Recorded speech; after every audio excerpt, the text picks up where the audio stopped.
Good evening. Tonight, more tales of police brutality surface at the Lagos Judicial Panel on restitution for victims of SARS-related abuses, as 6 out of 7 listed petitioners narrate their ordeal.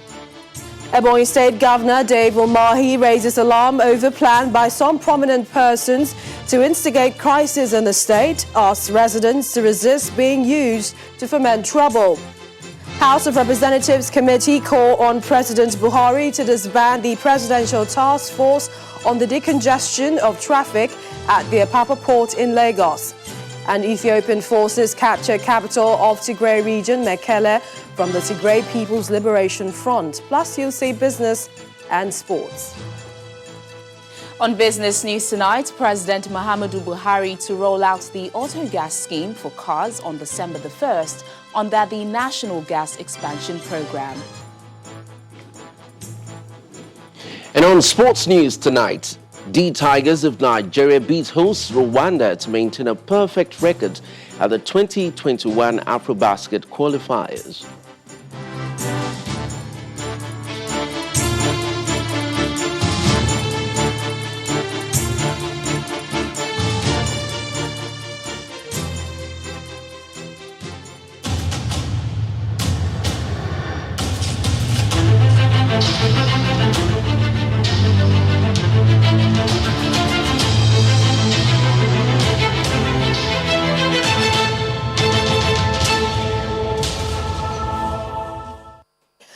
The Lagos Judicial Panel on restitution for victims of SARS-related abuses today listened to the testimony of 6 out of the 7 petitioners listed for hearing.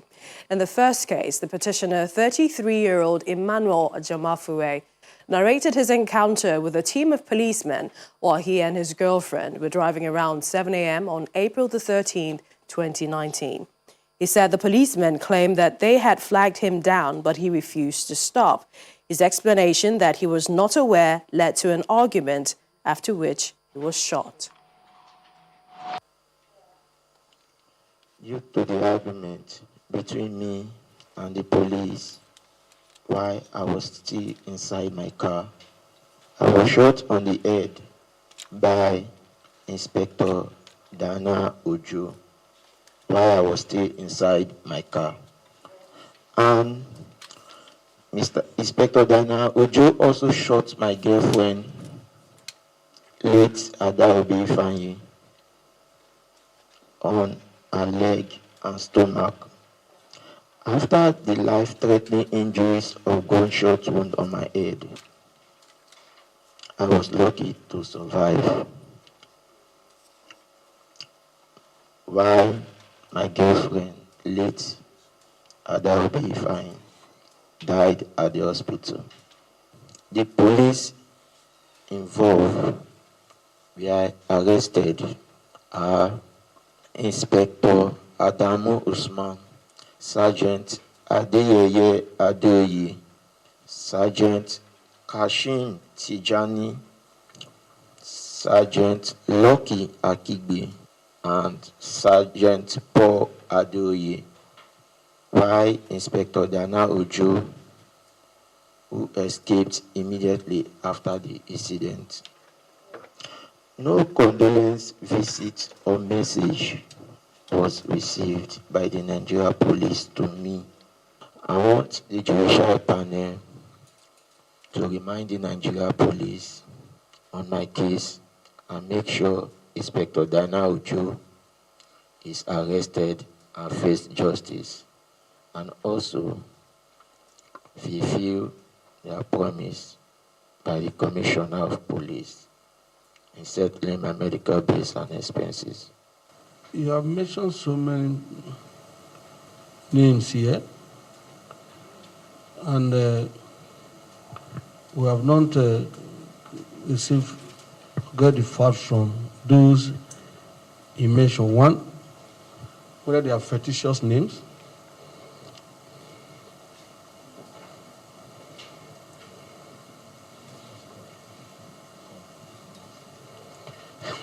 And secondly, we became aware of the petition, sir, a few minutes ago, sir.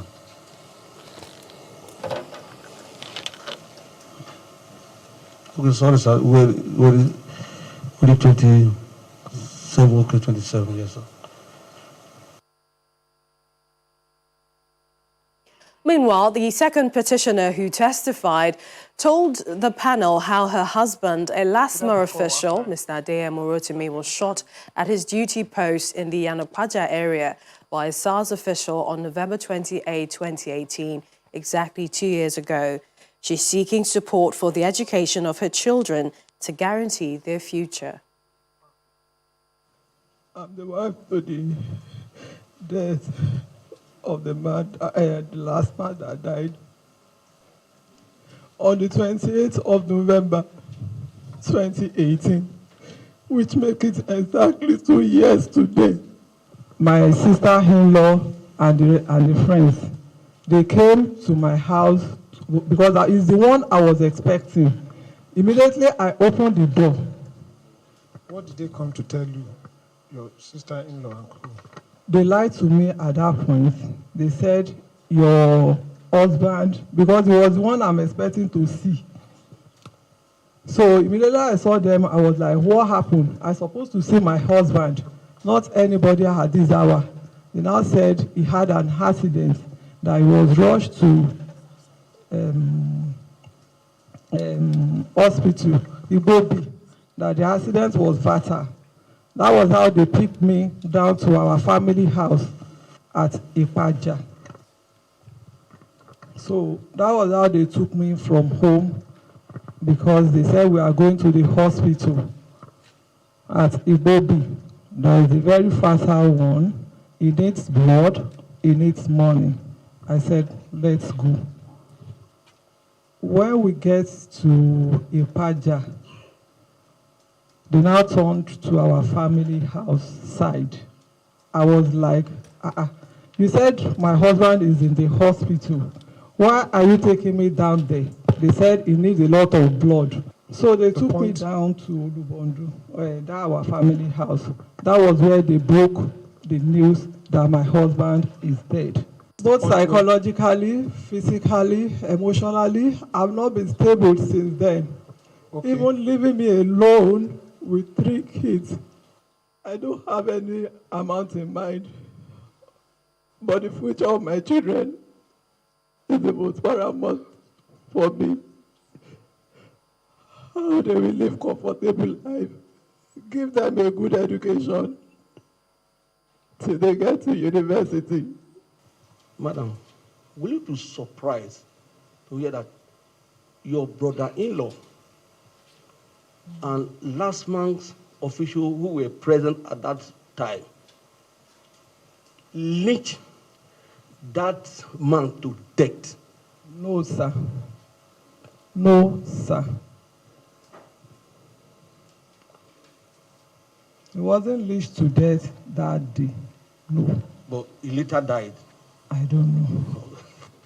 You are aware, very much aware, that the state government, Lagos state government, intervene in this very matter and pay you family compensation and pay the late policeman inspector Olukola compensation. Olukunle.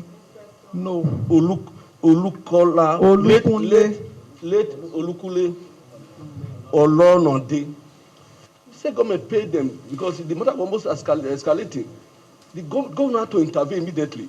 The government did not pay them. They were the one government paid then. Who? Government.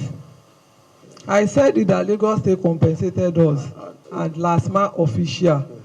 I said it then. But let's start taking it. 10 million ever since 2 years ago. We have more petitions from the Lagos panel of inquiry in the course of the bulletin. Let's take you to Edo State, where the governor, Mr. Godwin Obaseki, is restating his support for the independence of the judiciary, vowing that his administration will sustain the current reforms in the judicial system. Mr. Obaseki said this while declaring open the 2020-2021 legal year at the High Court complex in Benin City, the Edo State capital. In her address, the Edo State Chief Judge commended the state government for establishing a small claims court to promote a business-friendly environment. Members of the Edo State Judiciary prepare to commence another legal season, the 2020-2021 legal year. The Nigerian Bar Association and the State Executive are also in attendance for the ceremony. The Chief Judge of Edo State, Justice Esther Edighi, begins by underlining the achievements recorded in the year ended. A major milestone in the administration of justice during the period under review is the establishment of small claims courts in the Edo State Judiciary on the 2nd of March 2020. By so doing, Edo State became one of the only 3 states in Nigeria that have established small claims courts, Lagos and Kano states being the other 2. While declaring the sum of 296 million naira as revenue for the 2019-2020 legal year, Justice Edighi also noted that there is need to increase the number of High Court judges, which is currently 23, for effective service delivery. For the lawyers, the use of technology will also go a long way in improving the judiciary. The chairman of the NBA Benin branch, Mr. Pius Oiwo, insists that the judges will perform better using digital methods. The time has come for the courts to have stenographers and deploy technology to take down proceedings. This will greatly enhance the course of justice and hasten the speed at which cases are dispensed with. In his address, the Edo State Governor, Mr. Godwin Obaseki, believes that the judiciary has not been left out of the receding revenues that affected other arms of government. As a government, we are not opposed to the independence of the judiciary. And we believe that the judiciary should be properly funded. Unfortunately, the judiciary is just like other arms of government who have been affected by the drastic decline in revenues accruing to this country. As the 2020-2021 legal year begins in Edo State, the state government says it will continue to partner with the judiciary to deliver good governance to the people. Let's take you back to the Lagos Judicial Panel sitting today, where another petitioner, Mrs. Hannah Olubodi, a hairstylist who now walks with the aid of crutches, also told how she was hit by a stray bullet on June the 6th, 2018. The petitioner, who says she can no longer walk properly despite spending 6 months in hospital, says she still needs further surgery on her leg.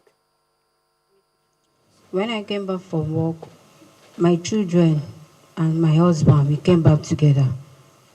I tell my husband to give me money, let me buy pepper to prepare for my children to the school the next day. When I collected the money, I went down. I'm living upstairs. I went down to go and buy the pepper. The place I am, I'm just hearing straight bullets from when I standing. The straight bullets come and meet me there. When the straight bullet come and meet me there,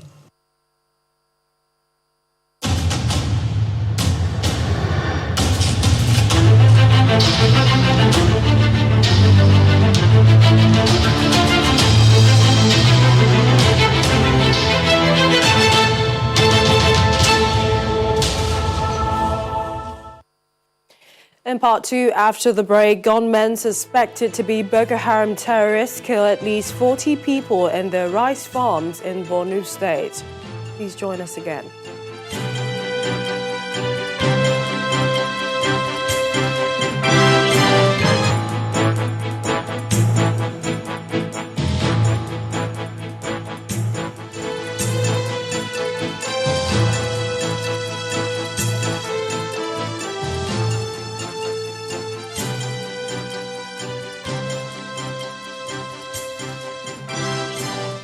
Welcome back. If you just joined us, you're watching the news at 10 live on Channels Television Lagos. A reminder of our top stories. More tales of police brutality surface at Lagos Judicial Panel on restitution for victims of SARS-related abuses as 6 out of 7 listed petitioners narrate their ordeal. Ebonyi State Governor Dave Umahi raises alarm over a plan by some prominent persons to instigate crisis in the state, asks residents to resist being used to foment trouble. House of Representatives Committee calls on President Buhari to disband the Presidential Task Force on the decongestion of traffic at the Apapa port in Lagos. And Ethiopian forces capture capital of Tigray region, Mekelle, from the Tigray People's Liberation Front.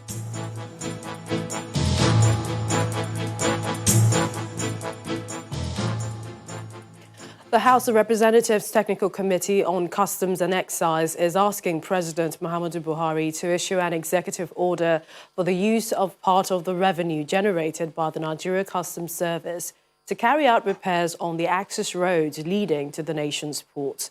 According to the committee, the nation is losing 5 times the amount of money that would have been generated from the ports due to bad roads and port congestion. Our correspondent Terry Kumi reports. Right from the first day of the 4-day oversight visit, members of the House of Representatives Technical Subcommittee on Customs and Excise could not stand the level of decay of the facilities at the customs formations in Lagos, such as the $3 multi-million-dollar high-caliber mobile scanning machines, which the service says are currently rotting away at the Apapa port. We have just gone around and seen the scanning, both the mobile and the fixed scanners. They are in a moribund stage. Nothing is happening, and from what we heard, there are 3 levels that when those people that brought the idea came, they trained them for only 1. 2 of the levels, up to now, they don't understand. We went through their gates. Up to now, they're still using analog system. The committee was also informed of the lack of facilities for officers of the service to carry out their assigned duties during a visit to the Tinkan Area Command and Zone A formation of the service. I think the major challenge we're having is this issue of access road to the port, because it's telling on officers' health. That's one of the things. Secondly, at times it takes maybe 3, 4, 5 days for goods that have been cleared from customs and released from the shipping company and terminal operator to get out of the port area. So these are some of the challenges. When it comes to the issue of export, people having perishable cannot even bring in their goods. The building we occupy here belongs to the Nigerian Ports Authority. So until we have our own customs house, we cannot even talk about projects at all. I'm going to discuss with Mr. Speaker. We look for a way to take it to the president to use executive order instead of going through this BPP and the rest of things, so that this thing can be done faster. The lawmakers also questioned the effectiveness of the Presidential Task Force on the decongestion of traffic at the Apapa port. Their aim of being on the ground is defeated already. They are not performing. To me, they should disband them. So let there be maybe another way apart from this committee. The committee says its recommendation is from engagements with stakeholders who had complained bitterly about sharp practices by members of the task force, whom they claimed have resorted to extorting money from them before they can access the port with their trucks. Terry Ikumi, Channels Television News.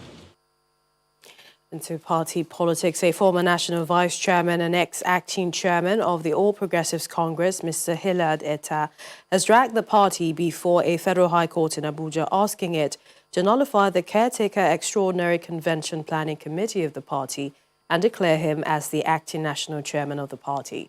The National Executive Committee of the APC had, at its meeting held at the Presidential Villa on June the 25th, dissolved the party's National Working Committee led by the then-suspended national chairman, Mr. Adams Oshomole. At the meeting presided over by the president set up the caretaker committee, he appointed the Yobe State Governor, Mai Mala Buni, as chairman of the committee. Listed as defendants in the suit are Mai Mala Buni in his capacity as chairman of the caretaker committee, Mr. John Akpan Udoedehe as the national secretary, as well as the Governor Boyega Oyetola of Osun State, Governor Sani Bello of Niger State, and Stella Okotete as members of the committee. The plaintiffs joined the Independent National Electoral Commission as the 6th defendant. The plaintiffs argue, among others, that by virtue of Section 183 of the Nigerian Constitution and Article 17, subsection 4 of the Constitution of the APC, it was an illegality and a void act for a person to hold an executive office in the government, simultaneously with an office in any organ of the APC at any level in whatever capacity. The plaintiffs are therefore seeking, among others, an order setting aside and nullifying the appointment and constitution of the first to fifth defendants into a caretaker extraordinary convention planning committee of the APC. No date has been fixed for the hearing of the suit.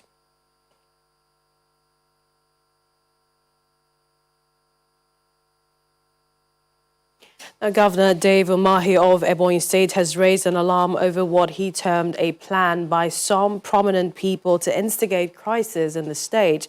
The governor warned residents across the 13 local government areas of the state to desist from fomenting trouble and urged them to remain law-abiding. The governor stated this while briefing journalists after a Security Council meeting in Abakaliki, the state capital. I want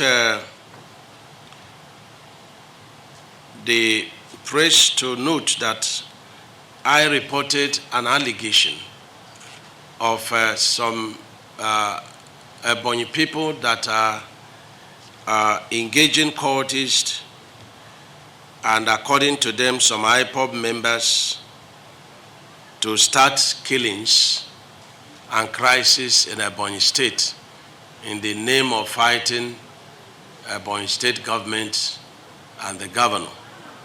This is an alleged information I got, and I needed to share this information with the security agencies. And the reason is that every governor in this state, has been fought by the same set of people. When I'm told that lives will be lost, I need to raise an alarm. And I'm praying to God that it should not be true. And I've asked the security agencies to reach out to them. Their party, we exist very peacefully in the state, and nobody is going to harass them. Still in the southeast, but to health, where at least 50 deaths from yellow fever have been reported in 2 communities in Igboeze North local government area of Enugu State over the past few weeks. In response to this, the Enugu State government has begun a vaccination campaign in 4 local government areas where the disease has been confirmed. According to the Commissioner for Health in the state, risk communication and active case search is also currently ongoing in those areas. 2 communities in Igboeze North local government area of Enugu State in southeast Nigeria have lost at least 50 people to the devastating effects of yellow fever.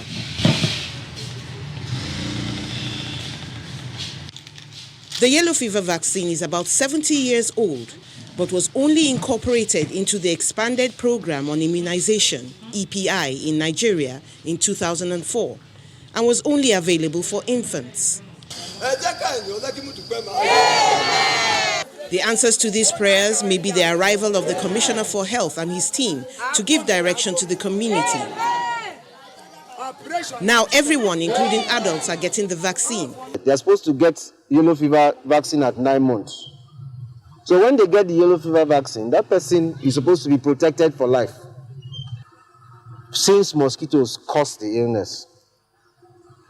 It is good for people to avoid areas or things that cause mosquitoes to grow. These state fire service trucks are not here to put out a fire,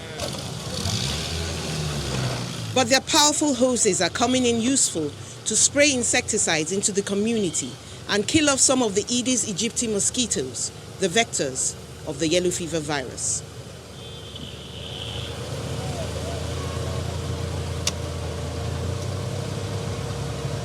We are not going house to house fumigation. We are fumigating the environment, the bushes, the rivers, because we know that mosquitoes thrive in bushes and in waters, or moving waters, the water that are stagnant.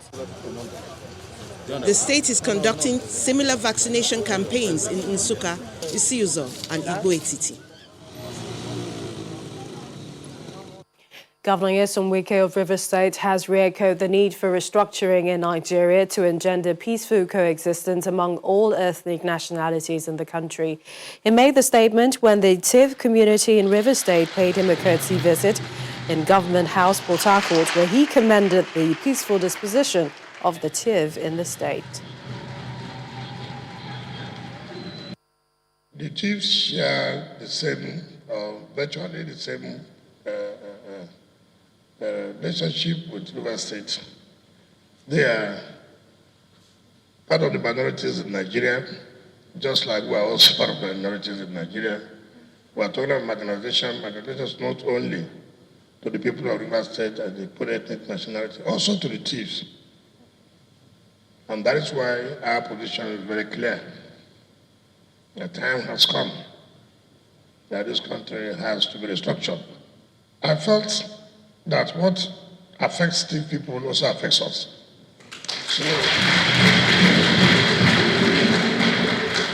So when that period of massacre took place in Tivland, we believe that anybody in Tivland that dies, and the great person will have to commensurate and condole that particular family. And so we decided to go and see my colleague, the governor. If anybody, if you look back and remember what happened that period, you will know that there's no way you will not constantly say this is the time for restructuring in this country. And to security, where over 40 farmers have been reported killed by gunmen suspected to be members of the Boko Haram terrorist group, while an unspecified number were also taken away by the attackers. The attack was said to have occurred around Marabati and Hamaya villages near Zabamari in Jere local government area of Borno State in the early hours of today while in their rice farm. Civilian Joint Task Force sources say 60 of the farmers were gathered before the assailants shot at close range or beheaded. Sources say the location, which is a distance from the last Jere town with inhabitants, is a known stronghold of the insurgents. The attack came as the state was holding its local government election for the first time in over 10 years, with voter apathy witnessed in some parts of the state. Over in Ekiti, a Baptist church cleric in Ikere, Ekiti, has been reportedly shot dead by gunmen while in transit to the town from a neighboring state. The president of Ekiti Baptist Church, Reverend Adeyinka Aribasoye, told Channels Television that the victim was found dead on the road close to Ikere in his personal car. The body is said to have been deposited at a general hospital morgue and the case reported at the police station in a neighboring town. Ikere Ekiti has no functional police stations at the moment as the facilities have been burnt down by hoodlums during the End SARS protest. When contacted, the police spokesperson in the state, Sunday Abutu, says the incident has not been formally reported at the police headquarters in the state capital. This incident is coming after gunmen shot dead a police officer in Ekiti State and abducted an expatriate.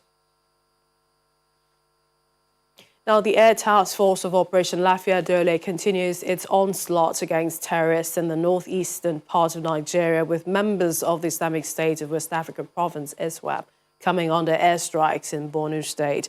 The military says several ISWAP elements were neutralized and their hideouts destroyed at Unguri, Ghana and the Gulumba, Ghana, Kumshe axis, as well as at Tumbuma Baba on the fringes of Lake Chad, both in the northern part of Borno State.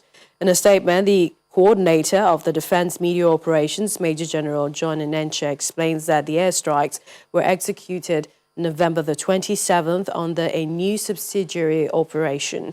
He says a series of aerial surveillance missions had indicated that the two locations with structures and logistics items camouflaged on the dense vegetation were being used as staging areas where some ISWAP leaders and their fighters met to plan and launch attacks. The attacks were said to have been launched with the aid of an enhanced force package of Nigerian Air Force fighter jets and helicopter gunships. Still on security, as part of efforts to sustain the fight against insecurity in the country, the Nigerian Air Force 303 Flying Command, KANO, has reactivated more of its fighter jets to meet its obligations of securing the country. The Chief of Air Staff, Sadiq Baba, who was in Kano to inspect one of the reactivated aircraft, says he is hopeful that with the present mobilization to utilize every asset, the country's stability will be ensured. Now, it's over 1 year since the federal government announced the shutting of the nation's land borders to protect local production and curb the smuggling of arms into the country. The federal government says it is reviewing the situation, with the president expected to take a pronouncement on whether to reopen or keep the borders closed. That decision is coming on the heels of the report due to be submitted to President Muhammadu Buhari by the committee set up to study the impact of the closure and advice on the way forward. This next report takes a look at the latest situation at some of the borders. The aftermath of the pronouncement by President Muhammadu Buhari for a partial closure of the land borders in 4 of Nigeria's geopolitical zones. The operation, which involves all security agencies, is aimed at curbing all forms of smuggling, movement of arms and persons across the borders.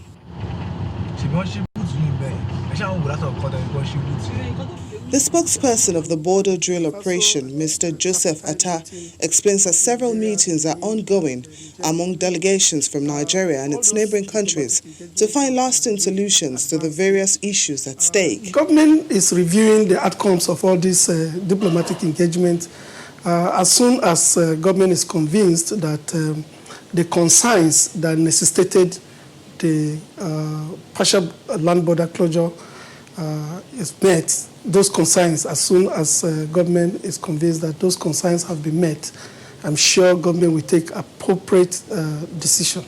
In the southwest zone, commercial activities and movement of persons at the semi-border axis remain at a standstill as these commercial drivers wait endlessly for passengers. The comptroller of Seme area, Bello Jibo, says the command engages its men in anti-smuggling activities since the closure of the border. Our strategy is to ensure that we intensify our efforts in anti-smuggling activities, in trying to suppress smuggling. And that is what we are facing at the moment here. At the old baggage Idiroko, Ogun State, the charged operational atmosphere now appears relaxed. We've been thrown to labor market since about a year ago now, because every clearing agent office has been shut down. Before we are paying duty for the previous government, but after the new government come, they say there are no duty and they will not have any work to do. Please help us beg our president. In Katsina State, Nigeria's northwest region, Jibia and Mai-Adwa are 2 major border towns between Nigeria and Niger Republic. Smugglers devise means to import foreign food items, particularly rice, second-hand clothing and other contrabands through illegal routes. Channels Television gathered that there are over 1,000 illegal routes cutting across the 3 senatorial zones of Daura, Katsina and Funtua being used by smugglers in the state. Operators of the Joint Security Task Force say they are not, but traders allege that uniformed personnel are complicit in the activities that keep the borders porous. When you go along that particular border, you find out that the security agents along there are also not helping matters. Whenever you are moving a particular good, even a good that we are producing internally, taking it from Katsina to Jibia, you find out that there are a lot of custom gate, police gate, immigration gate and whatever, and they are collecting a lot of money. Latest of the border drill seizures include 134,042 bags of parboiled foreign rice, 9,600 bags of NPK fertilizer, 1,791 vehicles, 3,565,461.9 liters of premium motor spirit, and 5,007 drums filled with PMS. Others are 68,436.3 jerrycans of PMS, 130 engine boats, 847 motorcycles, 17,212.6 jerrycans of vegetable oil, 813 packs of tramadol, and 274 bags of cannabis, while over 1,200 irregular immigrants and 622 suspected smugglers were also arrested. And away from security, the Minister of Finance, Budget and National Planning, Mrs. Zainab Ahmed, wants women to be more engaged in the formulation of programs and policies that affect their well-being. Mrs. Ahmed says women must be co-creators of strategic interventions aimed at supporting them in general. She was speaking at the National Accountability Town Hall meeting to commemorate the 2020 16 Days of Activism to End Violence Against Women and Girls in Abuja. Orange is the color of the day as women in Nigeria begin activities to mark this year's 16 Days of Activism against gender-based violence. The Ministry of Women Affairs is championing a campaign for action to protect women and children, hence the setting up of a national data situation room to provide evidence-based planning and monitoring of issues and concerns of women and children. In a bid to ensure proper coordination and planning, the ministry had launched the National Gender-Based Violence Data Collation Tool, the first of its kind, to ease the data of gender-based violence data in the country, with directives that every partner and stakeholder should use the tool to collect and submit gender-based violence data to the ministry for standardization. For those who are absent during the launch, let me again emphasize that the Situation Room is an innovative data management and visualization platform which is expected to use technology to enable government, decision makers, and program managers to view and analyze gender-based violence data with ease.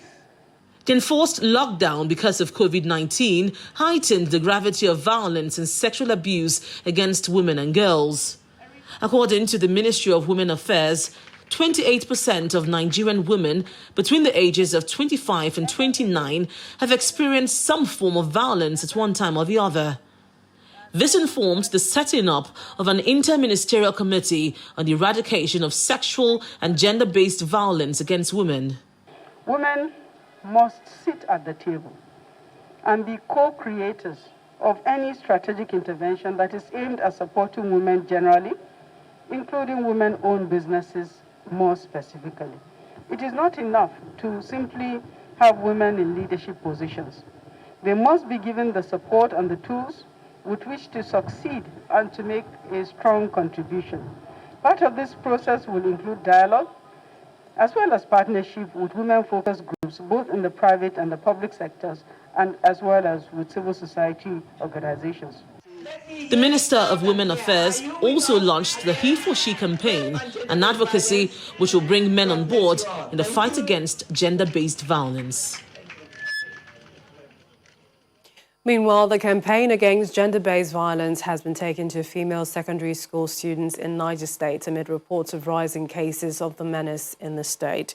The move, which is part of activities marking the 16 days of activism in the state, is aimed at empowering the participants with preventive and communication skills to help them fight against rape. Our correspondent Emperor Simon reports. Aged 11 to 15 years, these girls are drawn from over 15 schools across the state. They are mostly susceptible to gender violence and rape.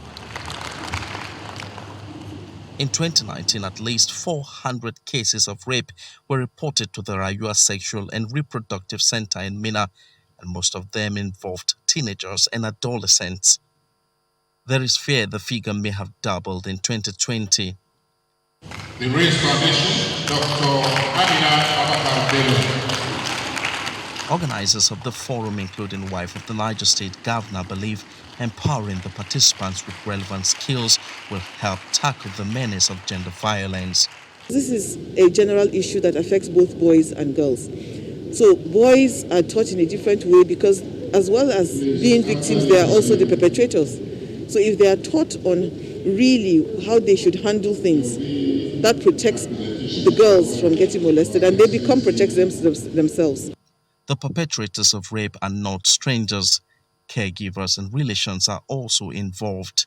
You have to be able to understand the indicators. When you come to me and you say, wow, you look beautiful. I like this your skirt. You have fine shape. Go to my office, go and bring me this. When they close from school, I want to see you. or your daddy says, take my food to the room and stay there till I come, and he's on the bed, sleep, you are my baby, there are indicators that begins to tell you that something is about to happen. Beyond the training, the participants believe their parents have a role to play, just as they urge security agencies to beef up surveillance in their communities. They should stop them from sitting down there in the evening, because that's the normal time that they know that somebody is going out to go and get something. So they will definitely stop you or harass you there, and there is no way for you to go. Hopefully, the knowledge acquired by these secondary school girls will be shared among their peers, thereby increasing the level of awareness on rape in Niger State. Emperor Simon, Channels Television News. We switch to some business now. Here's Taniola Shubowale.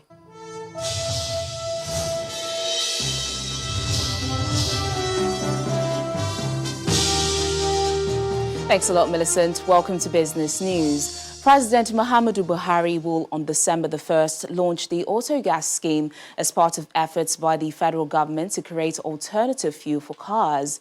At a meeting with journalists today in Lagos, the chairman of the National Gas Expansion Program, Mohammed Ibrahim, said the need to switch from petrol to gas became necessary following the deregulation of petrol by the government, which had led to increment in the pump prices several times this year.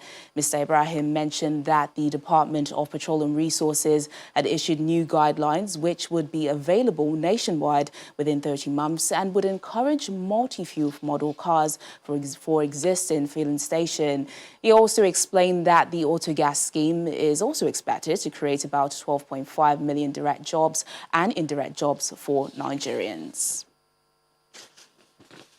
Luxembourg Incorporated private gold development and mining company La Mancha has signed an agreement with the federal government to invest in gold mining in the country. At a ceremony coordinated by the Egyptian African Arab Company for Development in Cairo, the chairman of the company, Naguib Sawiris, says Nigeria possessed enough gold deposits to attract investment, as the company is seeking new opportunities to expand its investment in gold mining across Africa.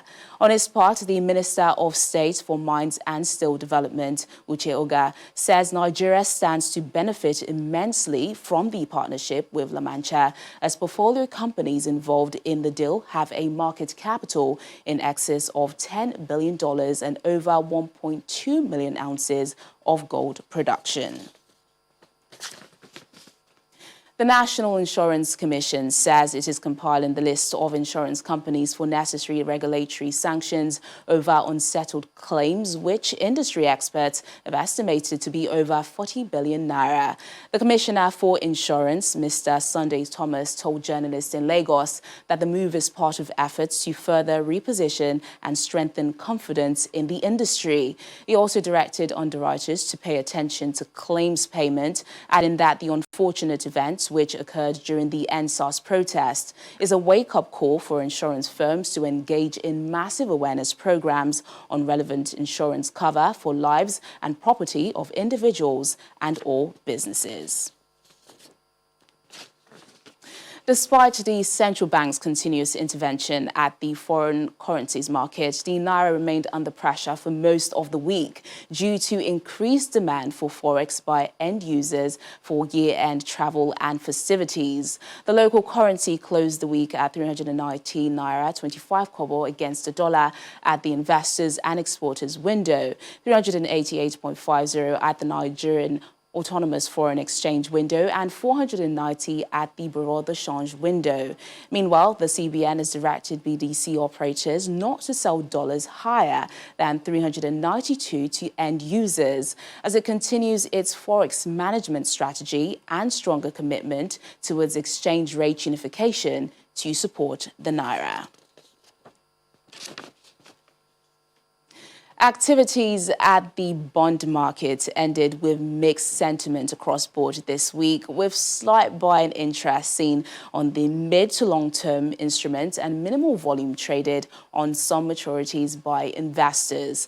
This comes after the CBN conducted a primary market auction on Wednesday, offering 150.6 billion naira worth of treasury bills on offer across the 91, 182 and 364-day tenure, where investors' demand was high, especially for the 364-day paper, while the offer was oversubscribed by almost 3 times.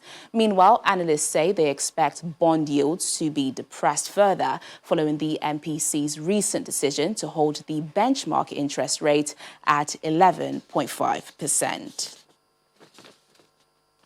The fourth trading week at the stock exchange ended with a strong 2.19% rise in the market's main index and 390.26 billion naira increase in overall value on bargain hunting in 4 sessions. All key sectors of the equities market closed positive except the banking and NSE consumer goods, which fell by 1.31 and 0.64% each. Performance on the price table was negative, with 43 losers led by Japol, Honeywell and Custodian against 27 gainers led by UPDC Real Estate Investment Trust, NIMET and NCR. Meanwhile, a total turnover of 1.2 billion shares worth 25.79 billion naira changed hands in 31,665 transactions within the week, with the shares of Zenith Bank, Transcorp and Axis Bank as the major contributors.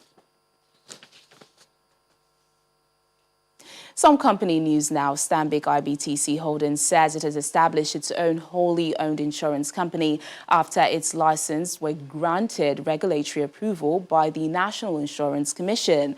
In a statement sent to the Nigerian Stock Exchange, the bank group explained that new subsidiary will be referred to as Stanbic IBTC Insurance Limited. Recently, the National Insurance Commission issued licenses to 4 new insurance companies and 1 reinsurance firm to operate insurance business in Nigeria. Meanwhile, the board of Unilever Nigeria PLC has appointed Mr. Jamie Aguilara as a non-executive director of the Consumer and Personal Care Products Company. In a statement sent to the Nigerian Stock Exchange, the company's board announced that his appointment will take full effect from January the 1st, 2021. Aguilera, who joined Unilever Spain in 2009 as its executive vice president and chairman, was appointed as executive vice president Unilever Eastern Europe in September 2016 and later became the company's executive vice president for Africa. Before joining Unilever, Mr. Aguilera has worked with Nestle, Coca-Cola, as well as Procter & Gamble, with experience that spans across Europe, the Americas, and Asia. And that's Business News Tonight. I'm Teniola Shoboale.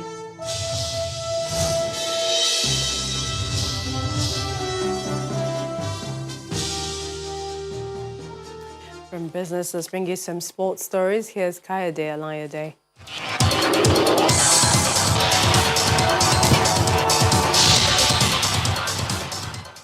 Thank you, Millicent. Welcome to Sports News.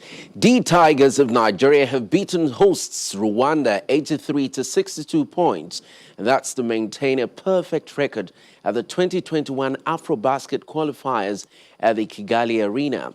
The Tigers rallied to a 19-point lead after winning the first quarter 22-13 points and the second quarter 25-15 points. The Rwandans made a comeback to win the third quarter 24-19 points, but the Tokyo Olympics-bound Nigerian side sealed the victory in the final quarter 17-10 points. Ike Diogu emerged Nigeria's top performer with 18 points and 6 rebounds, while Kami Kabange finished top for Rwanda with 13 points and 2 rebounds. The D Tigers will face Mali in their last group game on Sunday. In football, Nigeria's Rivers United have lost 2-1 to Futuro Kings of Equatorial Guinea in their 2020-2021 CAF Confederation Cup first leg tie at the Mongono Stadium. Futuro Kings raced to a 2-goal lead in the 46th and 68th minutes, but Godwin Aguda reduced the deficit for Rivers United in the 77th minute. Elsewhere, ASC Giraffe of Senegal came from a goal down to beat Nigeria FA Cup champions Kano Pillars 3-1 at the Diop Stadium in Dakar. The reverse fixtures will hold next Sunday at the Yakubu Gowon Stadium in Port Harcourt and the Ahmadu Bello Stadium in Kaduna. Meanwhile, Plateau United have announced that fans will not be allowed into the Jos International Stadium to watch the 2020-2021 Africa Champions League first leg tie against Simba SC of Tanzania on Sunday. Plateau United say there is no clearance by the Nigeria Center for Disease Control (NCDC) and the Presidential Task Force on COVID-19 to have fans in the stadium. The club adds that only the media officials of the Nigeria Football Federation and the Plateau State Football Association will be allowed into the stadium. In the English Premier League, Manchester City have found their shooting boots as the Algerian forward Riyad Mahrez scored a hat-trick in a 5-0 thrashing of Burnley to bounce back to winning ways at the Etihad Stadium. Brazilian winger Rafinha scored his first goal for the Leeds United to beat Everton and earn his side a fourth win since winning promotion to the top flight. Pascal Gross's controversial injury time penalty awarded after a video assistant referee intervention gave Brighton and Hove Albion a 1-1 draw against champions Liverpool. That'll be all on sports. Thank you very much for watching. Back to you, Millicent.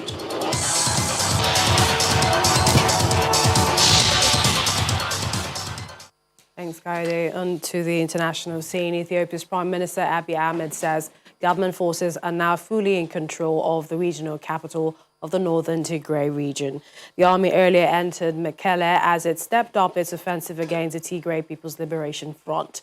Communications remain down in the region, and the TPLF has not commented on the army's claims. Hundreds have been killed and thousands displaced in the conflict. It began earlier this month after Mr. Abiy announced an operation against the TPLF, the regional party accusing it of accusing the Ethiopian Army's Northern Command headquarters. French police have fired tear gas at protesters rallying in Paris against a bill that would make it a criminal offense to film or take photos of police with malevolent intent. Protesters argue the new law attacks press freedom and will allow police brutality to go unpunished. In Paris, about 46,000 people gathered to protest against a new security law that would restrict sharing images of police, a controversy intensified by the beating and racial abuse of a black man by officers earlier in the week. Many carried placards with slogans such as "Who will protect us from the police?" and "Stop police violence." Clashes began after some in the crowd threw stones and fireworks at the police. Cars were destroyed, furniture set on fire, and barricades erected in the French capital.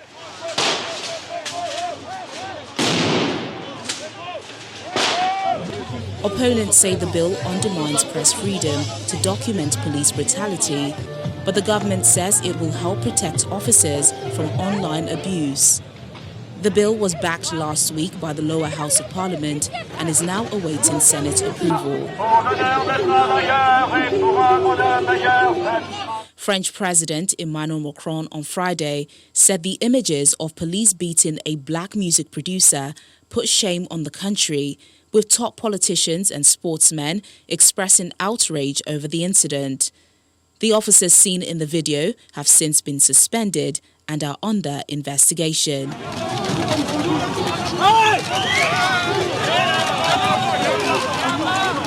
Separately, the government has ordered police to provide a full report after they violently dismantled a makeshift migrant camp in Paris earlier this week, clashing with migrants and activists.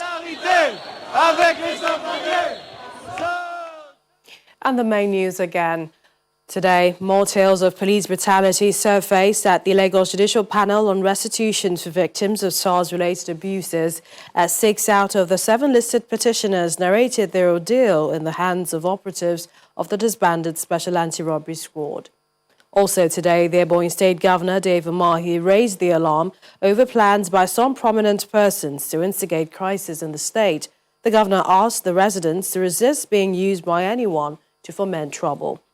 And Ethiopian forces today captured the capital of Tigray region, Mekelle, from the Tigray People's Liberation Front. That's your news at 10 tonight. Thank you for watching. I'm Millicent Walker. Have a good night.